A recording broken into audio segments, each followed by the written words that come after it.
Il colore giallo, quello dell'oro e dei sogni, introduce la gioia e la serenità del Natale.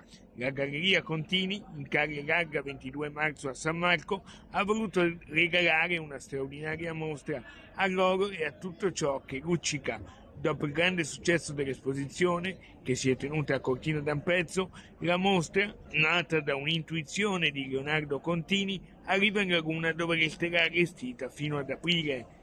Stefano Contini ha convocato artisti di fama mondiale. L'oro è ciò che luccica, io credo che crei felicità, se non altro serenità mentale. Quindi questa mostra è stata creata per omaggiare la bellezza nel mondo. Grandi nomi e gioielli, pezzi unici. Non ci sono solo opere d'arte, ci sono anche gioielli.